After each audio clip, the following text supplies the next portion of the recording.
I'm not going to yell here. For the Lakers to make the conference finals as the 7th seed this season was by no means a failure at all. However, clearly they still have some work to do after getting swept out of the conference finals. There's a number of reasons why the Nuggets swept the Lakers. Nikola Jokic and Jamal Murray completely outshined LeBron James and Anthony Davis in these 4 games, especially when it came to closing. Michael Malone outcoached Darvin Ham. D'Angelo Russell has not played anything like the third star he played like during the regular season. Jared Vanderbilt is just not a good offensive player, even though he did boost their defense this year. The Nuggets out-rebounded the Lakers, the Nuggets completely outshot the Lakers throughout the series, and the Lakers' transition defense was terrible. So let's talk about all these things that went wrong for the Lakers, and also what the Lakers need to do to hopefully win their 18th championship next season. But before that, congratulations to the Denver Nuggets on reaching the NBA Finals. Let's start with LeBron James. His age definitely showed in this series. He's still amazing for a 38-year-old, but it couldn't be more evident in this series that he has lost a step, and that is perfectly normal. However, he should still be held accountable for the ill-advised threes that he was taking when not even making 20% of them in the first 3 games. I get it if he doesn't have it in his legs anymore to get to the basket like he used to because he's 38 years old. Chucking threes is not how you go about this though. Why not more of those actions where he's catching the ball in the low post and creating better shots not only for himself but for his teammates too? It worked well when the Lakers went to this approach, and I cannot understand why the Lakers went away from this. LeBron is smarter than most players, but his basketball IQ to me is overrated. It's perfectly normal to lose speed and endurance with age, but not your basketball IQ. You should not be attempting 6 threes per game when you're not even making 20% under any circumstances, period. Game 4, LeBron had a spectacular first half, but then he looked completely worn out in the second half. I won't completely bash him for that because, at least unlike 2 years ago against the Suns, or many times before the roster overhaul this year, he didn't quit and he did go down swinging. However, his age was definitely very evident in the second half of Game 4. D'Angelo Russell, wow, did he look lost in the conference finals. I was all in on giving him a nice payday in the offseason,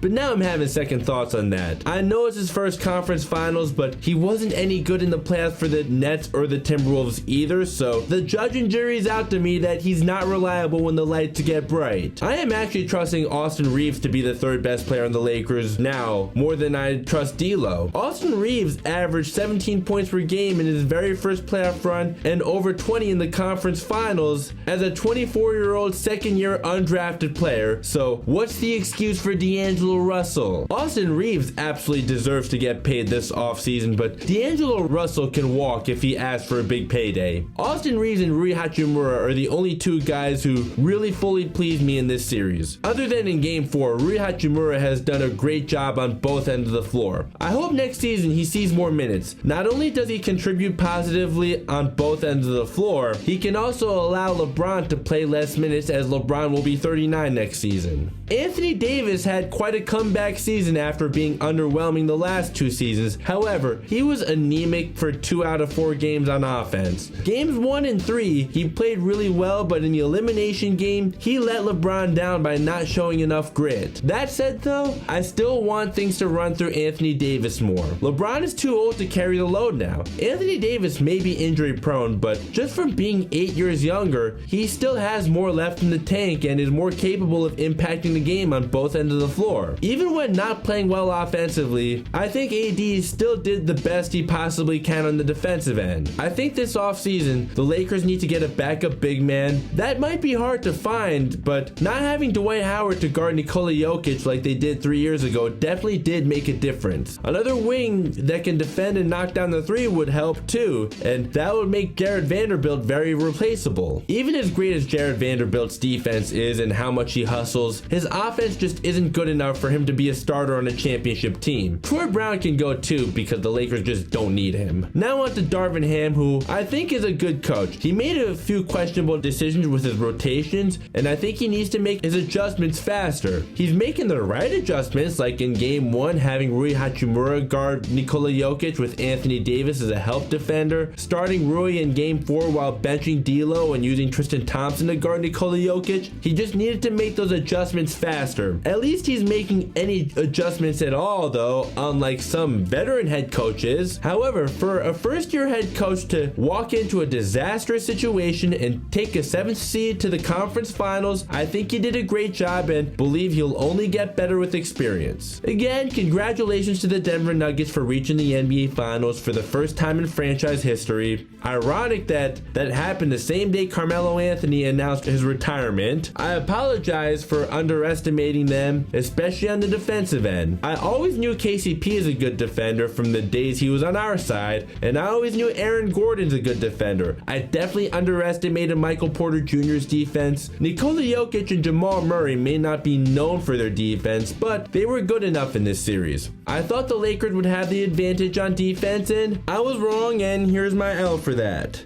Offensively, the fourth quarter of game 1, or also the first half of game 3, it didn't even matter what the Lakers did to Jamal Murray, as he would just splash everything no matter how well contested his shot was. Bubble Murray? No, more like playoff Murray. Jamal Murray simply just elevates his game come playoff time. As for Nikola Jokic, even in this space and pace era, he's proof that being able to use your size near the basket still matters in today's NBA and will always matter for as long as the game is played. Unlike plenty of big men in today's game, even while there are a lot that can shoot now, he gets it that you have to establish yourself inside and then extend out to the perimeter. Jokic is also a lot stronger than he looks, even if he's not the most athletic guy at all. He's also proof that you don't need to be the most athletic guy to be the best player on the court. How I said at the beginning of this video that Jamal Murray and Nikola Jokic completely outshine Anthony Davis and LeBron James. Yes, there are times when stats lie. However, in this case, no, they don't. Both the eye test and the stats tell you that Jamal Murray and Nikola Jokic outshine LeBron James and Anthony Davis. You guys are simply the better team, and you earned this trip to the conference finals. It's a disappointing end to the season for the Lakers, but I still think there's plenty of good to take out of this. Rob Pelinka did an amazing job at the trade deadline to put together a much more well-constructed roster, but clearly a little more needs to be done for this team to win a championship. That's where I'll wrap this up. Please let me know what you think the Lakers need to do in the offseason in the comments below, or feel free to tell me who you think will win the NBA Finals. Also, if you want to tell me anything I missed in this video, I'll be glad to hear from you. So if you did enjoy this video, please be sure to like the video, consider subscribing and turning on notifications if you haven't already so you never miss another video. Links to my social media are down below.